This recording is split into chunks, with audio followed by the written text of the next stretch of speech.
ರಾಜ್ಯದ ಮಠ ಮಂದಿರಗಳದ್ದು, ದೇವಸ್ಥಾನಗಳು, ರೈತರ ಭೂಮಿ ಈ ರೀತಿ ಎಲ್ಲವನ್ನು ಕೂಡ ವಕ್ತ್ ಆಸ್ತಿ ಮಾಡಿಕೊಂಡು ಪಹಣಿನಲ್ಲಿ ವಕ್ತ್ ಅಂತ ಇದ್ದರೂ ಕೂಡ ರಾಜ್ಯ ಸರ್ಕಾರ ಅದನ್ನು ತೆಗೆಯುವಂಥ ಪ್ರಯತ್ನ ಮಾಡ್ತಾಯಿಲ್ಲ. ನಾವು ನೋಟಿಸ್ ಕೊಟ್ಟಿದ್ವಿ, ಅದು ವಾಪಸ್ ತೊಗೊಳ್ತೀವಿ ಅನ್ನೋಂಥ ಮಾತು ಹೇಳ್ತೀರಿನಃ ವಕ್ತ ಆಸ್ತಿ ಅಂತಂತೇನು ಪಹಣಿಯಲ್ಲಿದೆ ಅದನ್ನು ತೆಗೆಯೋ ದಿಕ್ಕಿನಲ್ಲಿ ರಾಜ್ಯ ಸರ್ಕಾರ ಗಂಭೀರವಾಗಿ ಒಂದೇ ಚಿಂತನೆ ಕೂಡ ಮಾಡಿಲ್ಲ. ಇದು ಮೊದಲನೇದು. ಎರಡನೇದು, ಅನ್ವರ್ ಮಾನಪ್ಪಾಡಿಯವರ ವರದಿ. ಇದು ವಕ್ತಾಸ್ತಿನೇ. ಇದು ವಕ್ತಾಸ್ತಿಯನ್ನು ಅನೇಕರು ಇದನ್ನು ರಾಜಕಾರಣಿಗಳು, ಪ್ರಮುಖರು ಸ್ವಂತಕ್ಕೆ ಬಳಸ್ಕೊಂಡ್ಬಿಟ್ಟಿದ್ದಾರೆ. ಅದರಲ್ಲಿ ಇವತ್ತು ತಾನೇ ಅನ್ವರ್ ಮಾನಪ್ಪಾಡಿಯವರು ಹೇಳಿದ್ದು ಬೆಳಿಗ್ಗೆ ಟಿ ವಿಯಲ್ಲಿ ನೋಡ್ಕೊಂಬಂದೆ ನಾನು. ಇದರಲ್ಲಿ ಅತಿ ಹೆಚ್ಚು ಕಾಂಗ್ರೆಸ್ನವರಿದ್ದಾರೆ, ಭಾರತೀಯ ಜನತಾ ಪಾರ್ಟಿಯವರು ಇದ್ದಾರೆ ಅನ್ನೋಂಥ ಅಂಶವನ್ನು ಅವ್ರು ಹೇಳಿದ್ದಾರೆ. ಈ ಅನ್ವರ್ ಮಾನಪ್ಪಾಡಿಯವರ ವರದಿಯನ್ನು ಅದು ಮಲ್ಲಿಕಾರ್ಜುನ್ ಖರ್ಗೆ ಇರ್ಬೋದು, ಕಮರುಲ್ ಇಸ್ಲಾಂ ಇರ್ಬೋದು, ರೆಹಮಾನ್ ಖಾನ್ ಇರ್ಬೋದು, ಯಾರ್ಯಾರು ಇದನ್ನು ಅವ್ರ ಈ ಹೆಸರುಗಳು ಈಗಾಗಲೇ ಹೊರಗಡೆ ಬಂದಿದೆ, ಇನ್ಯಾವ್ದ್ಯಾವ್ದು ಬರಬೇಕೋ ಗೊತ್ತಿಲ್ಲ. ಇದನ್ನು ಯಾಕೆ ವರದಿಯನ್ನು ವಿಧಾನಸೌಧದಲ್ಲಿ, ವಿಧಾನಮಂಡಲದಲ್ಲಿ ಟೇಬಲ್ ಮಾಡ್ತಾ ಇಲ್ಲ ಮುಖ್ಯಮಂತ್ರಿಗಳು, ನಮಗಂತೂ ಅರ್ಥ ಆಗ್ತಾ ಇಲ್ಲ. ಸಾವಿರಾರು ಎಕರೆ ಭೂಮಿನ ವಕ್ತಾಸ್ತಿಯನ್ನು ಈ ರೀತಿ ರಾಜಕಾರಣಿಗಳು ನುಂಗಿ ನೀರು ಕುಡಿದಿದ್ದಾರೆ. ಇದ್ರ ಬಗ್ಗೆನೂ ಕೂಡ ರಾಜ್ಯ ಸರ್ಕಾರ ಗಂಭೀರವಾಗಿ ಏನೂ ತಗೊಂಡಿಲ್ಲ. ಅಲ್ಲಿ ಪಹಣಿಯನ್ನು ವಕ್ತಾಸ್ತಿ ಅಂತ ಮಾಡಿರೋದನ್ನು ತೆಗೆಯೋ ದಿಕ್ಕಿನಲ್ಲಿ ಯೋಚನೆಯೂ ಮಾಡಿಲ್ಲ. ಇಲ್ಲಿ ಅನ್ವರ್ ಮಾನಪ್ಪಾಡಿ ವರದಿಯನ್ನು ಚರ್ಚೆ ಮಾಡೋಕ್ಕೆ ಬಿಟ್ಟಿಲ್ಲ. ನಾನು ವಿಧಾನಮಂಡಲದಲ್ಲಿ ವಿಧಾನ ಪರಿಷತ್ನಲ್ಲಿ ವಿರೋಧ ಪಕ್ಷದ ನಾಯಕನಾದಂಥ ಸಂದರ್ಭದಲ್ಲಿ ಮಾನ್ಯ ಶಂಕರ್ ಮೂರ್ತಿಯವರು ಸಭಾಪತಿ ಆದಂಥ ಸಂದರ್ಭದಲ್ಲಿ ಅದನ್ನು ಟೇಬಲ್ ಮಾಡಿದ್ರು. ಇದೊಂದು ವಿಶೇಷ. ಆ ಟೇಬಲ್ ಮಾಡಿದ್ದನ್ನು ಸ್ವಾಭಾವಿಕವಾಗಿ ಸರ್ಕಾರ ಚರ್ಚೆಗೆ ಬಿಡಬೇಕು. ಯಾರ್ಯಾರು ಇದನ್ನು ಲೂಟಿ ಮಾಡಿದ್ದಾರೆ, ಎಷ್ಟು ಲೂಟಿ ಮಾಡಿದ್ದಾರೆ, ಆದರೆ ಅದನ್ನು ಚರ್ಚೆಗೂ ಬಿಟ್ಟಿಲ್ಲ. ಯಾರ್ಯಾರು ಇದನ್ನು ಲೂಟಿ ಮಾಡಿದ್ದಾರೆ ಅವ್ರ ಬಗ್ಗೆ ಏನು ಕ್ರಮವೂ ಕೈಗೊಂಡಿಲ್ಲ. ಇದು ಎರಡನೇದು. ಮೂರನೇದು, ವಿಜೇಂದ್ರರವರು ಅನ್ವರ್ ಮಾನಪ್ಪಾಡಿ ಹತ್ರ ಹೋಗಿ ಇದನ್ನು ಯಾವುದೇ ಕಾರಣಕ್ಕೂ ಕೂಡ ಹೊರಗಡೆ ಬಿಡಬೇಡ, 150 ಕೋಟಿ ರೂಪಾಯಿ ಆಫರ್ ಮಾಡಿದ್ದರು ಅನ್ನೋಂಥ ಅಂಶವನ್ನು ಸ್ವತಃ ಮುಖ್ಯಮಂತ್ರಿಗಳು ಹೇಳ್ತಾ ಇದ್ದಾರೆ. ಇದು ಬಹಳ ಸೀರಿಯಸ್. ಇದು ಇದಾದ ನಂತರ ವಿಧಾನಮಂಡಲದಲ್ಲಿ ಚರ್ಚೆ ಆಗ್ತಾಯಿದೆ. ಮತ್ತು ಬಹಳ ಆಶ್ಚರ್ಯ ಅಂತಂದರೆ ಮುಖ್ಯಮಂತ್ರಿಗಳು ಇದನ್ನು CBI ತನಿಖೆ ಆಗಬೇಕು ಅಂತ ಹೇಳ್ತಾ ಇದ್ದಾರೆ. CBI ತನಿಖೆ ಕೊಡಬೇಕಾದವ್ರು ಯಾರು? ರಾಜ್ಯ ಸರ್ಕಾರವೇ. ರಾಜ್ಯ ಸರ್ಕಾರ CBI ತನಿಖೆ ಕೊಟ್ಟರೆ ಅದನ್ನು CBI ತಗೊಂಡು ತನಿಖೆ ಮಾಡ್ತಾರೆ. ಇವತ್ತು ಇಡೀ ಕರ್ನಾಟಕ ರಾಜ್ಯದಲ್ಲಿ ಈ 3 ಅಂಶವೂ ಚರ್ಚೆ ಆಗ್ತಾಯಿದೆ. ಒಂದು, ವಕ್ತಾಸ್ತಿನ ಪಹಣಿನಲ್ಲಿ ಎಲ್ಲರದ್ದನ್ನು ಕೂಡ ವಕ್ತಾಸ್ತಿ ಅಂತ ಮಾಡಿರೋದು, ಅದನ್ನು ತಕ್ಷಣ ವಾಪಸ್ ತಗೋಬೇಕು ರಾಜ್ಯ ಸರ್ಕಾರ. ಆ ದಿಕ್ಕಿನಲ್ಲಿ ಏನು ಪ್ರಯತ್ನ ನಡೆದಿಲ್ಲ. ಇದು ಮೊದಲನೇದು. ಎರಡನೇದು, ಅನ್ವರ್ ಮಾನಪ್ಪಾಡಿಯವರ ವರದಿಯನ್ನು ಚರ್ಚೆಗೆ ತಂದು ಇದರಲ್ಲಿ ಯಾರ್ಯಾರು ಲೂಟಿ ಮಾಡಿದ್ದಾರೆ ತನಿಖೆ ಮಾಡಿ ಅದಷ್ಟು ವಾಪಸ್ ತಗೋಬೇಕು, ಲೂಟಿ ಮಾಡಿರೋರಿಗೆ ಶಿಕ್ಷೆ ಆಗಬೇಕು. ಮೂರನೇದು, ನಿಜಕ್ಕೂ ಕೂಡ ವಿಜೇಂದ್ರರವರು ಅನ್ವರ್ ಮಾನಪ್ಪಾಡಿಗೆ 150 ಕೋಟಿ ರೂಪಾಯಿ ಆಫರ್ ಮಾಡಿದ್ರಾ? ಇದು CBI ತನಿಖೆ ಮಾಡಬೇಕು ಅಂತ ಮುಖ್ಯಮಂತ್ರಿಗಳು ಹೇಳಿದ್ಬಿಟ್ರೆ ನನಗೂ ಅವ್ರಿಗೂ, ಮುಖ್ಯಮಂತ್ರಿಗಳಿಗೂ ಆ CBI ತನಿಖೆ ಕೊಡೋದಕ್ಕೂ ಸಂಬಂಧ ಇಲ್ಲ ಅನ್ನೋಂಥ ರೂಪದಲ್ಲಿ ಅವ್ರು ಹೇಳ್ತಾ ಇದ್ದಾರೆ. ಅವ್ರು ಹೇಳ್ತಾರೆ, ಅದೇ ರೀತಿ ಮಲ್ಲಿಕಾರ್ಜುನ್ ಖರ್ಗೆ ಅವ್ರ ಮಗ ಹೇಳ್ತಾನೆ, ಪ್ರಿಯಾಂಕಾ ಖರ್ಗೆ ಅವ್ರು ಹೇಳ್ತಾ ಇದ್ದಾರೆ, ಅದೇ ರೀತಿ ಪರಮೇಶ್ವರ್ ಅವ್ರು ಹೇಳ್ತಾ ಇದ್ದಾರೆ. ಇದು ಇನ್ನೊಂದು ಸಮಸ್ಯೆ ಇಲ್ಲಾಗಿರೋದು ಅಂತಂದರೆ, ನಾನು ಗಮನಿಸ್ತಾ ಇರೋದು, ಅನ್ವರ್ ಮಾನಪ್ಪಾಡಿಯವರು ಕೂಡ ಒಂದೊಂದು ಸರಿ ಒಂದೊಂದು ಮಾತು ಹೇಳ್ತಾ ಇದ್ದಾರೆ. ಇದು CBI ತನಿಖೆ ಆದರೆ ಮಾತ್ರ ಇದು ಆಗತ್ವಿನ, ಇನ್ನು ಇಲ್ಲದಂದರೆ ಇದು ಹೊರಗೆ ಬರಲ್ಲ. ಯಾಕಂದ್ರೆ ಇವತ್ತು ಬೆಳಿಗ್ಗೆ ನಾನು ಅನ್ವರ್ ಮಾನಪ್ಪಾಡಿಯವ್ರದ್ದು ಇನ್ನೊಂದು ನೆನ್ನೆ ಒಂದು ಹೇಳಿದ್ರು ಅವರು, ಇದು ನನಗೆ ನೆನಪಿಲ್ಲ, ಇದು ನನಗೆ ಗೊತ್ತಿಲ್ಲ ಅಂದರು.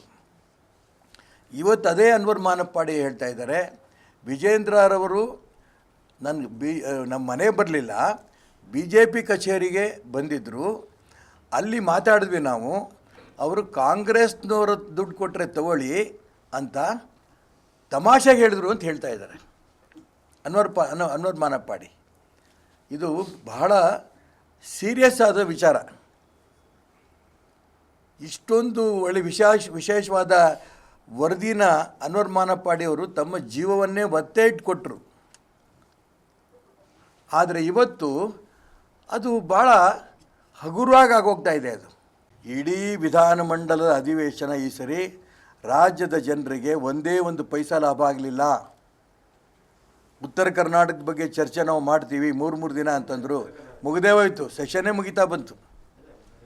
ಅದಕ್ಕೆ ಹೇಳ್ತಿರೋದು ನಾನು, ದ್ರೋಹ, ಅಧಿವೇಶನವೇ ದ್ರೋಹ. ಕೋಟ್ಯಾಂತರ ರೂಪಾಯಿ ಒಂದೊಂದು ದಿನಕ್ಕೆ ಏನು ಖರ್ಚಾಗ್ತಾ ಇದೆ, ಆ ವಿಧಾನಮಂಡಲ ಅಧಿವೇಶನವೇ ಅನ್ಯಾಯ ಮಾಡಿಬಿಟ್ರು ಕಾಂಗ್ರೆಸ್ನವರು, ಈ ಸರ್ಕಾರದವರು. ಅದಕ್ಕೋಸ್ಕರ ನಾನು ಹೇಳ್ತಾ ಇರೋದು, ಅವ್ರ ಪ್ರಯತ್ನ ಅವ್ರು ಮಾಡ್ತಾ ಇದ್ದಾರೆ, ಅವ್ರೇನು ಪ್ರಯತ್ನ ಮಾಡಿಲ್ಲ ಅಂತಲ್ಲ, ಅದರ ದಿಕ್ಕು ತಪ್ಪಿಸ್ತಾ ಇದ್ದಾರೆ. ಸರ್ಕಾರವೇ ದಿನ ದಿಕ್ಕು ತಪ್ಪಿಸ್ತಾ ಇದೆ. ಮಾನ್ಯ ಮುಖ್ಯಮಂತ್ರಿಗಳಿಗೆ CBI ತನಿಖೆ ಬಗ್ಗೆ ಕಾಂಗ್ರೆಸ್ನವ್ರಿಗೆ ಪರಮೇಶ್ವರ್ ಇರ್ಬೋದು, ಪ್ರಿಯಾಂಕಾ ಖರ್ಗೆ ಇರ್ಬೋದು, DK ಶಿವಕುಮಾರ್ ಇರ್ಬೋದು, CBI ಕೊಡಿ. ಯಾರು ಕೊಡಬೇಕು?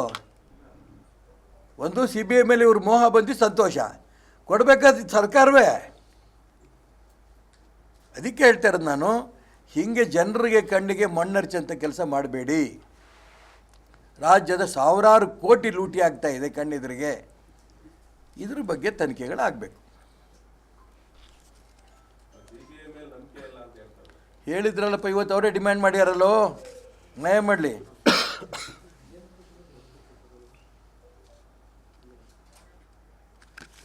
ಇನ್ನು ಎರಡನೇ ಅಂಶ, ಕರ್ನಾಟಕ ರಾಜ್ಯದಲ್ಲಿ ಸರ್ಕಾರ ಬದುಕಿದೆಯೋ ಸತ್ತಿದೆಯೋ ಅನುಮಾನ. ರಾಜ್ಯದಲ್ಲಿ ಪ್ರವಾಸ ಮಾಡ್ತಾ ಇದ್ದರೆ ಅಥವಾ ಶಿವಮೊಗ್ಗ ನಗರದಲ್ಲೂ ಓಡಾಟ ಮಾಡ್ತಾ ಇದ್ದರೆ ಗುಂಡಿಲಿ ರಸ್ತೆ ಇದೆಯೋ, ರಸ್ತೆಯಲ್ಲಿ ಗುಂಡಿ ಇದೆಯೋ ಅನುಮಾನ. ಒಂದೇ ಒಂದು ಅಭಿವೃದ್ಧಿ ಕೆಲಸಗಳಾಗ್ತಾ ಇಲ್ಲ. ಎಲ್ಲ ಇಲಾಖೆ ಹಣ ವಾಪಸ್ ತಗೋತಾ ಇದ್ದಾರೆ. ಹಿಂದುಳಿದವರು, ದಲಿತರಿಗೆ ಇಟ್ಟಂಥ ಹಣವನ್ನು ಕೂಡ ವಿಡ್ರಾ ಮಾಡಿದ್ರು. ಹಿಂದುಳಿದ ಇಲಾಖೆ, ದಲಿತರ ಇಲಾಖೆಯನ್ನು ಕೂಡ ಹಣವನ್ನು ವಿಡ್ರಾ ಮಾಡಿದ್ದಾರೆ. ಹೊಸ ಕಾಮಗಾರಿ ತೊಗೊಂಡಂಥ ಪ್ರಶ್ನೆನೇ ಇಲ್ಲ.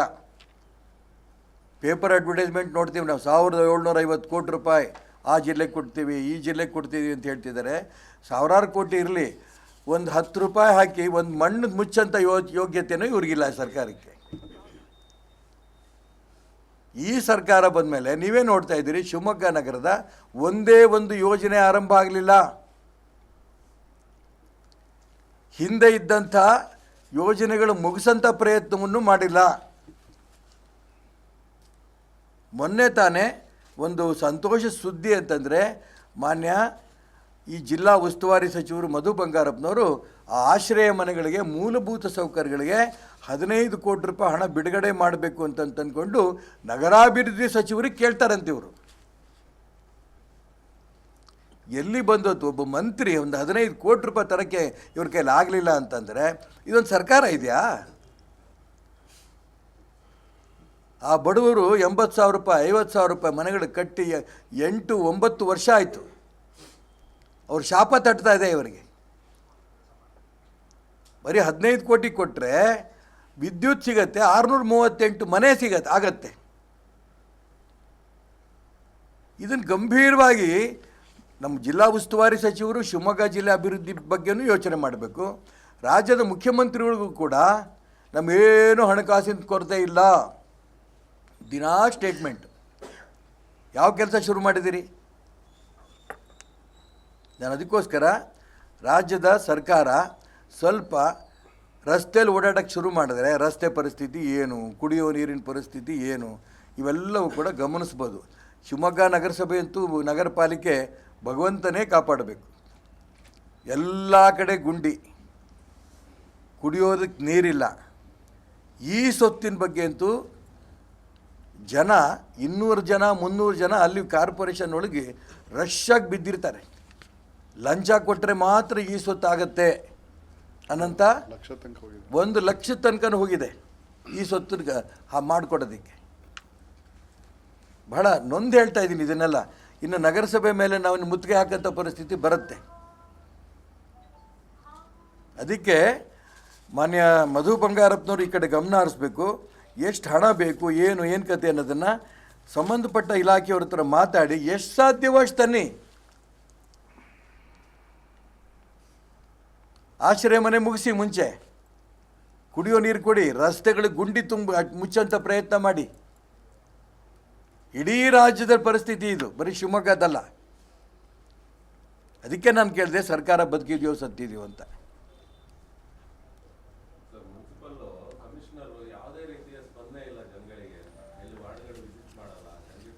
ಅಲ್ಲಪ್ಪ, ವಾರ್ಡಿಗೆ ಹೋದರೆ ಈ ರಸ್ತೆ ನೋಡ್ರಿ, ನಿಮ್ಮ ಮನೆ ಬರ ನೋಡ್ರಿ ಅಂತ ತೋರಿಸ್ತಾರೆ ಕಮಿಷನರಿಗೆ. ಅಲ್ಲೋಗಿ ಯಾಕೆ ಬೈಸ್ಕೋತಾರೆ ಅವರು? ಕುಡಿಯೋ ನೀರಿಲ್ಲ ಅಂತಾರೆ, ಯಾಕೆ ಬೈಸ್ಕೋತಾರೆ?